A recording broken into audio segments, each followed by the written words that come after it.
You're watching Study with Sudhir. This is your favorite digital classroom. My name is Sudhir. We are looking at the story called Quality, written by John Galsworthy, which is part of the ISC class 11 and 12 English literature syllabus, and this is part of the book called Echoes, right? First, a few words about the author which you should know, and it should necessarily be also part if you are attempting a 20 mark or a 15 mark question, right? Now, this was published in 1912, right? So, over 100 years ago, and it basically, as per the note which is given in your textbook, it poses the issue of the hardships that true artists have to face in a shallow, money-mad world that attaches little importance to the ideals of quality and excellence. Quality and excellence being the operative words, and this is really the theme of this particular story. We will be doing this story in two parts so that what I can give you is quality analysis, and that's very important because remember, the kind of answers that you're expected to write in class 11 and 12 is distinct from the kind of answers you were expected to write in class 9 and 10. There has to be a qualitative difference in how you write it. So for that, it's important that you not just understand each and every word, that of course is important, but you also need to be able to kind of relate it to the overall theme of what the poet, in the case of poems or in the case of stories, what the author has tried to say. So that understanding is something very important, and that's what you get here on Study with Sudhir, right? So we'll be going through it word by word, line by line, theme by theme, understanding the inner nuances of each and every word and phrase that John Galsworthy has used out here. Now, I knew him from the days of my extreme youth. That's how the story begins, and it's written in a first person narrative. It's also very interesting that, it also shows the passage of time, and I'll tell you later why this passage of time is so very significant in this particular story. Because he made my father's boots, inhabiting with his elder brother 2 little shops let into one in a small by street, now no more, but then most fashionably placed in the West End. Now, he's talking about the fact that these particular 2 brothers used to make his father's boots. So, he's obviously talking from a small child, a young boy's perspective, right? He was not used to getting his boots made because he was not grown up enough for that. But that particular shop and the 2 brothers used to make his father's boots, and that's how his acquaintance, his familiarization with that particular shop and the 2 shoemakers actually began. And they used to have these 2 little shops but let into one, right? And it was in a small by street. That tenement had a certain quiet distinction. There was no sign upon its face, that is, that particular shop's face. Now, tenement is a room or a set of rooms forming a separate residence within a house or a block of flats. That's the definition of a tenement. So, basically a room or a set of rooms forming a separate residence, and that's how this particular 2 shops are let into one.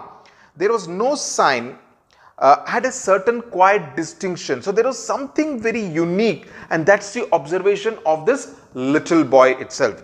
There was no sign upon its face, that's the shop's exterior, that he made for any of the royal family, merely his own German name of Gessler Brothers, and in the window a few pairs of boots. Now, even though, anyone who would be making boots for the royal family would necessarily want to advertise it, but these brothers did not make any show of that. They did not do anything of the sort. It was just their name that was there on this shop, and in the window a few pairs of boots. So, what was kept in the showcase window, which is usually there in the front side of the shop, of any shop, there were these few pairs of boots that are kept for anyone to say that, okay, this is what this particular shopkeeper does. I remember that it always troubled me to account for those unvarying boots in the window, for he made only what was ordered, reaching nothing down, and it seems so inconceivable that what he made could ever have failed to fit had he bought them to put there. So he says that there was this kind of boots of unvarying sizes which are not similar, and they were kept there. Now, why was it a little intriguing? Why did it surprise the author? is basically because these brothers never made anything which was not ordered from them. It was always made to order boots. So if I wanted a pair of boots, I will order and I will take it from them. So it seemed rather surprising that he had made something which had not been taken away by the person who had ordered the boots. Possibility number one. Possibility number two, that because they were of unvarying sizes, the doubt comes that did he make something which was not perfect? Because there was that sign of imperfection, and this sign of imperfection is also a kind of a pointer to the fact that there is a certain imperfection as far as these brothers are concerned, not in terms of their craft, but in terms of the fact that they never advertised their talent, the fact that they could produce such good quality boots, right? So it seems so inconceivable. Inconceivable means it seems rather unthinkable, something which is not possible, that what he had made had actually failed to fit. So it is from a young boy's perspective that he is very intrigued, very surprised by the presence of those boots of unvarying sizes. He would never have tolerated in his house leather on which he had not worked himself. So it's not possible that he would have picked it up somewhere from outside and put it there on the display shelf in the display window.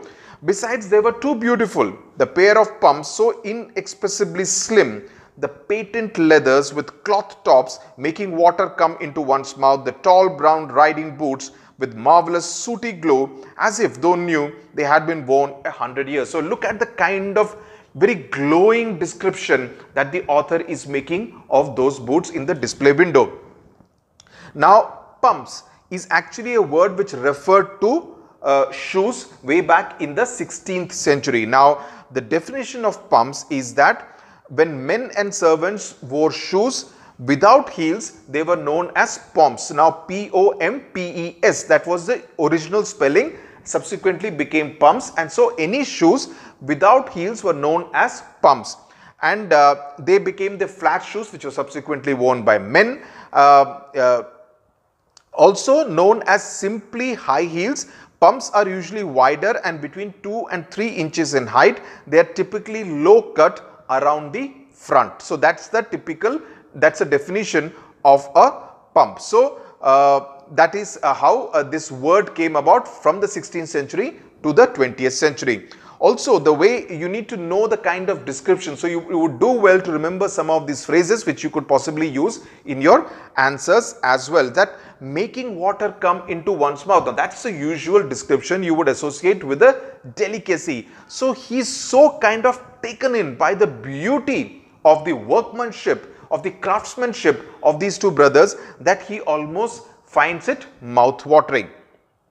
Now, those pairs could only have been made by one who saw before him the sole of boot.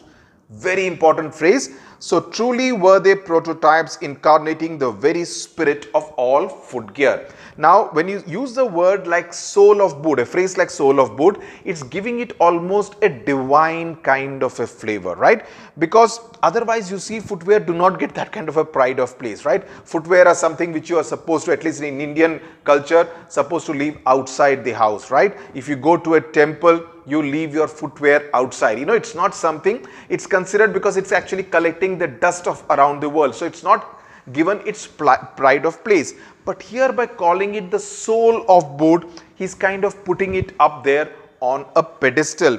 And he says these prototypes incarnating the very spirit of all footgear. So it's almost like he has a belief in incarnation, that the very spirit of footgear is there present in these prototypes, in all these different footgear boots that these two brothers have actually produced. So basically he's giving it an exalted status, the footwear produced by these two brothers. Now, these thoughts of course came to me later, even when I was promoted to him at the age of perhaps 14. Some inkling haunted me of the dignity of himself and brother. Now, at the age of 14 is when this young boy graduates to be able to order customized boots for himself.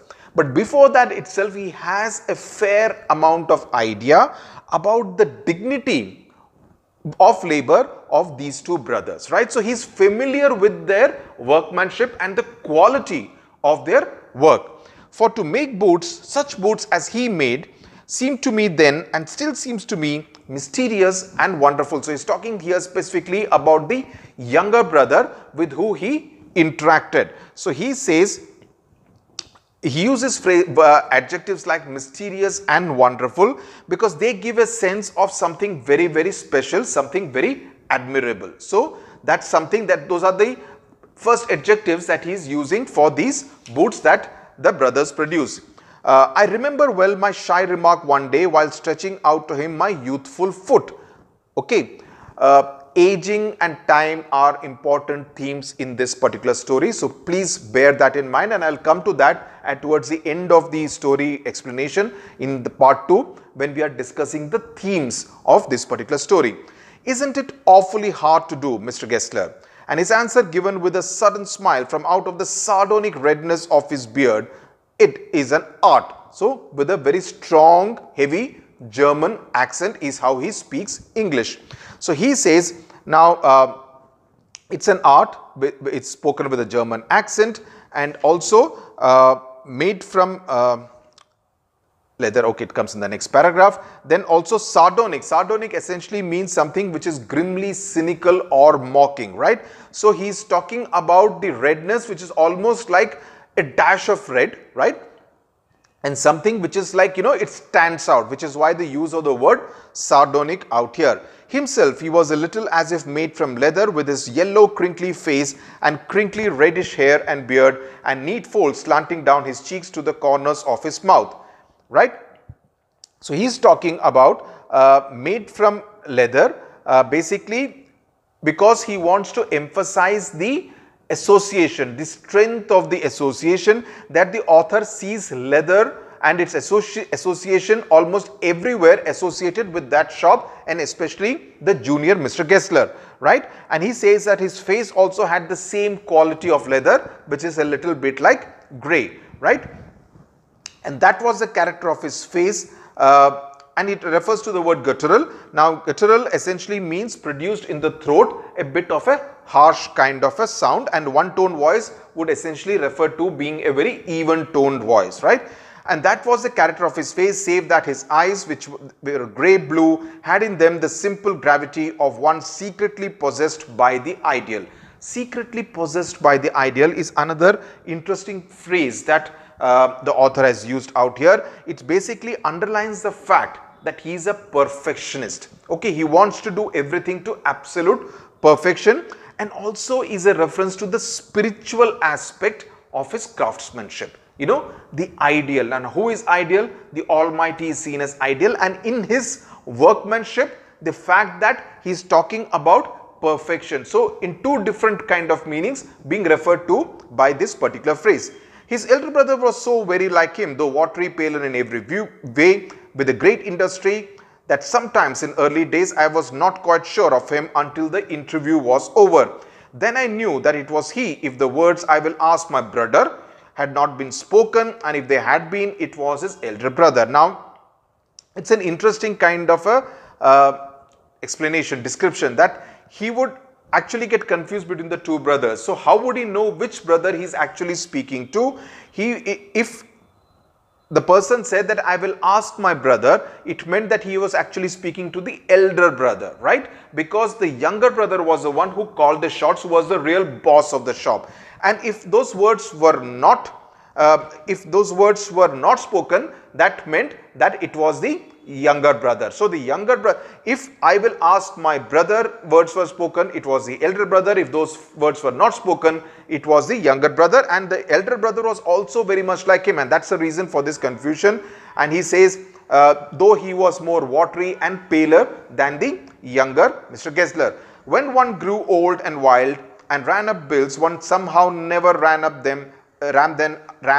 them up with Gessler brothers. It would not have seemed becoming to go in there and stretch out one's foot to that blue iron spectacled glance, owing him for more than say 2 pairs, just the comfortable reassurance that one was still his client. So there is a certain level of amount of pride that the author associates in being the client of the Gessler brothers.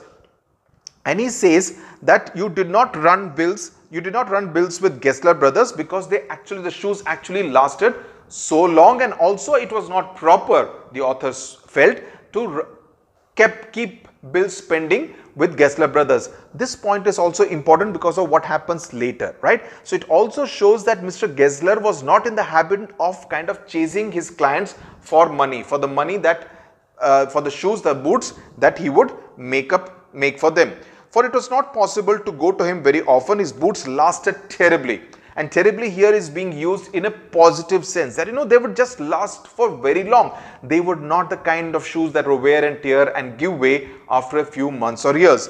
Having something beyond the temporary. So it is the opposite of temporary. The permanence of those boots, again an important theme and ironical in many senses, because while the shoes were permanent, they lasted very, very long.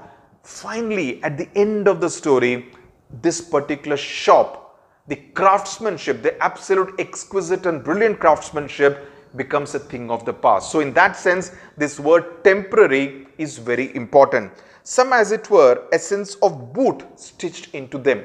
Essence of boot is in a way very similar to the kind of phrase that he had used earlier, where he had said that it is the spirit of the ideal, right? Possessed by the ideal. So it's again kind of or when he said the soul of boot, so there is an essence of boot stitched into them. So it also kind of shows what the author really thinks about this particular craftsmanship of boots. One went in not as into most shops, in the mood of please serve me and let me go, but restfully, as one enters a church. So there is a sense of when he uses the word like restfully, he's almost like imagining going into a church. So it's talking about almost a somber atmosphere. The way he's talking about entering the shop is the way you would normally enter a church, quietly, in a more respectful kind of manner. Soon over the top edge of that sort of well, rather dark and smelling soothingly of leather which formed the shop, there would be seen his face or that of his elder brother peering down. So, he's not able to really distinguish between the two brothers, because they look so similar, though the elder brother is a little paler in kind of and the way he is built. But look at the kind of description of the sights and smell of that little shop, right? And that's what he's describing, a guttural sound and the tip-tap of Bast's slippers. The tip-tap is another important phrase that he keeps repeating through the story. Bast is essentially a fibrous material from a plant, in particular the inner bark of a tree such as lime, and that is used as fiber in matting. Okay, so here obviously it's also used to make slippers. So, and you need to tap on it in order to kind of flatten it into shape. Beating the narrow wooden stairs, and he would stand before one without coat, a little bent in leather apron, with sleeves turned back, blinking as if awakened from some dream of boots, or like an owl surprised in daylight and annoyed at this interruption. What beautiful description he has made of just that image of Mr. Gessler looking at him through the inside of the shop. Like an owl, the use of a simile out here. And he says dream of boots. So he believes that even when they are actually sleeping, they must be seeing boots in their dreams, and such is the involvement with their workmanship and their trade. And I would say, how do you do, Mr. Gessler? Could you make me a pair of Russia leather boots? Without a word, he would leave me, retiring whence he came or into the other portion of the shop, and I would continue to rest in the wooden chair, inhaling the incense of his trade. Now, inhaling the incense. Now, incense sticks that you put in your puja room, it is associated again with the divine presence. It's associated with worship. It's associated with God, right? Here the scent of leather is the word incense is being used for this scent of leather, again giving a divine status, a divine stature to the work that Mr. Gessler and his brother were doing, right? And soon he would come back holding in his thin veined hand a piece of gold brown leather. With eyes fixed on it, he would remark, what a beautiful piece, piece as in piece. When I too had admired it, he would speak again, when do you want them? And I would answer, as soon as you conveniently can. and he would say tomorrow fortnight, and or if he were the elder brother, if he had interacted with the elder brother, I will ask my brother. Now tomorrow fortnight essentially means a fortnight starting tomorrow, that is 15 days from tomorrow, right? And that's how the interaction between the author and the brothers, one of the two brothers, would go. Then I would murmur, thank you, good morning, Mr. Gessler. Good morning, he would reply, still looking at the leather in his hand. And as I moved at the door, I would hear the tip-tap of his bar slippers restoring him. The tip-tap of the bar slippers. Please use this phrase in your answers. As I keep saying, any phrase or any words that you use from the story or the poem or from the Tempest would always tell the evaluator, the examiner, that you are familiar with the text, and that always gets you extra marks, or at least it impresses the evaluator that much more. Up the stairs to his dream of boots, another phrase that is being used and repeated. But it was some new kind of footgear that he had not yet made me. Then indeed he would observe ceremony, divesting me of my boot and holding it long in his hand, holding it at it, looking at it with eyes at once critical and loving, as if recalling the glow with which he had created it. Now you create a work of art, right?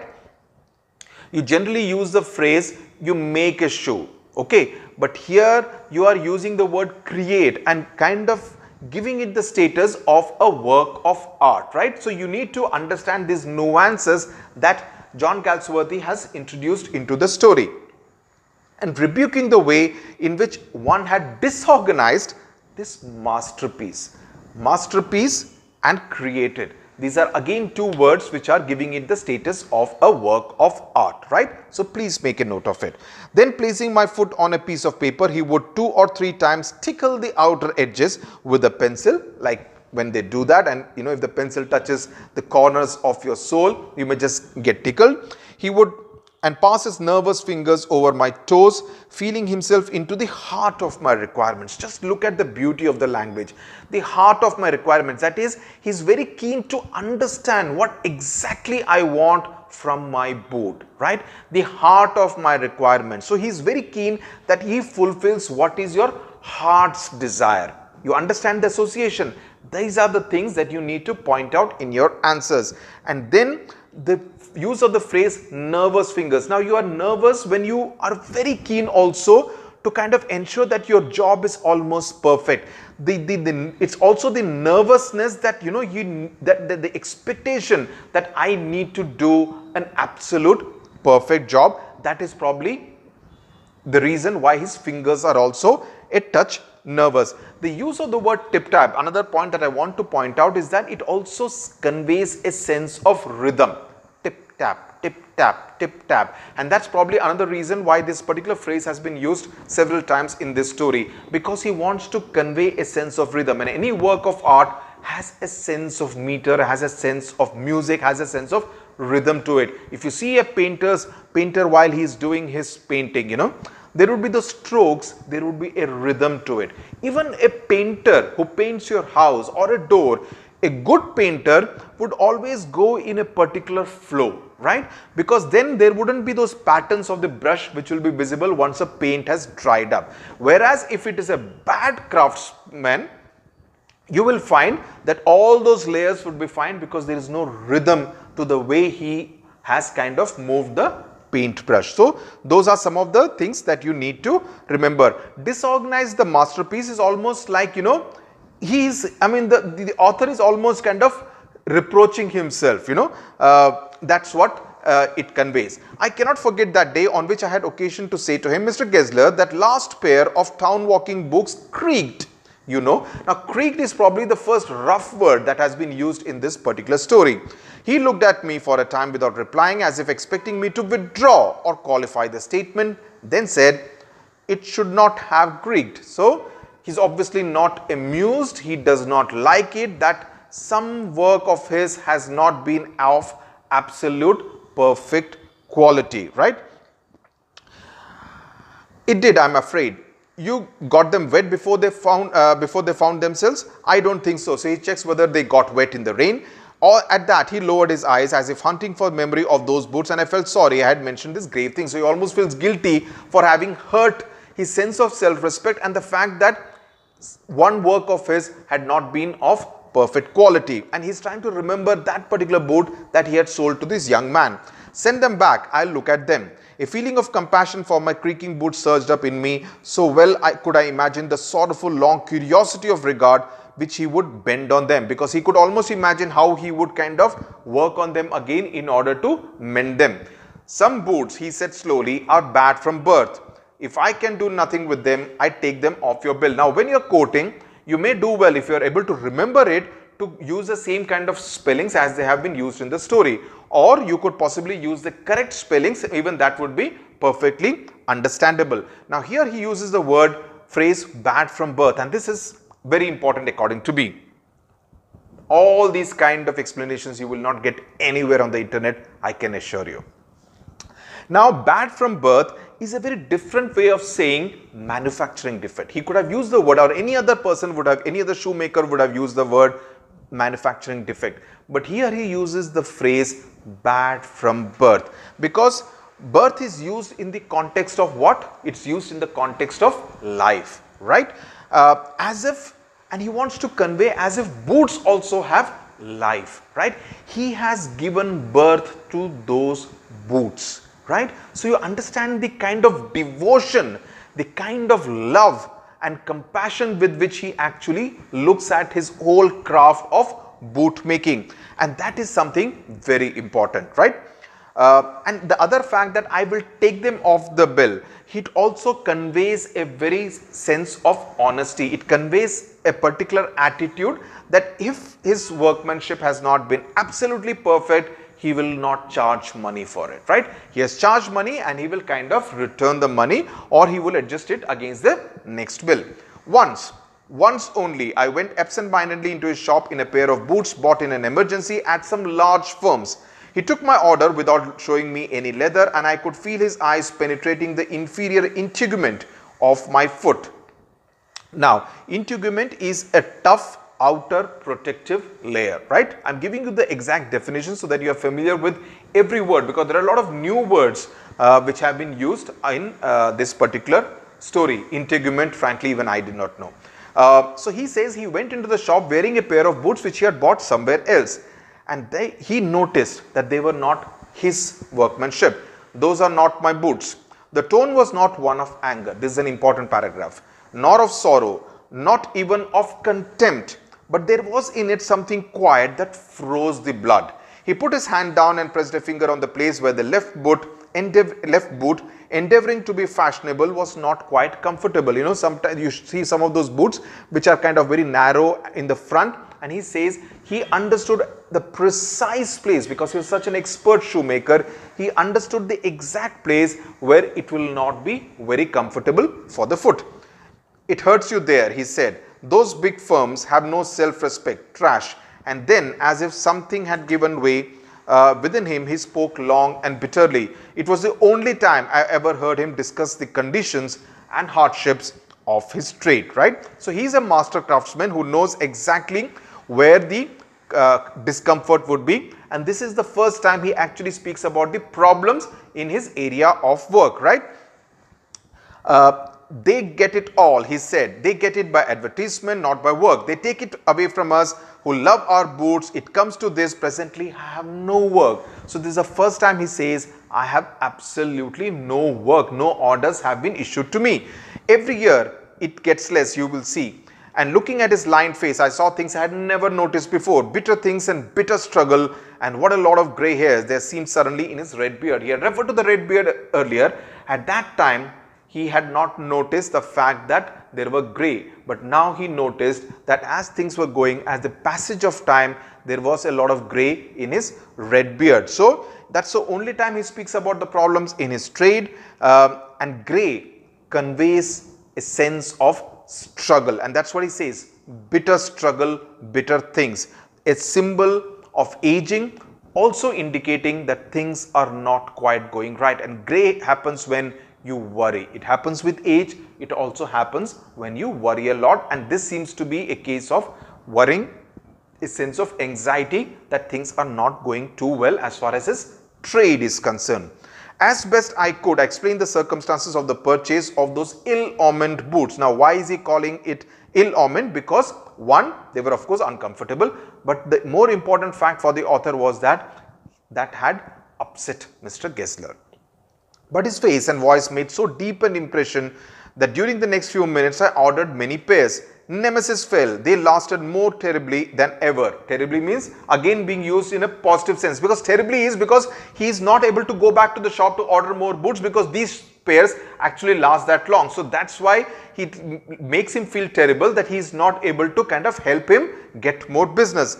And I was not able conscientiously to go to him for nearly 2 years. So Nemesis is essentially because he could not place more orders with him. So we will pause here at this place. We will do in part 2 the remaining part of the story and also discuss the themes of this particular very fascinating story, and I would think written in a very, very remarkable way. I hope you are enjoying the story. I hope you are taking down notes. I hope you are able to appreciate the story, and I really hope and pray you'll be able to do justice to the questions that come from this chapter in your examinations. Thank you very much for watching. See you in part 2.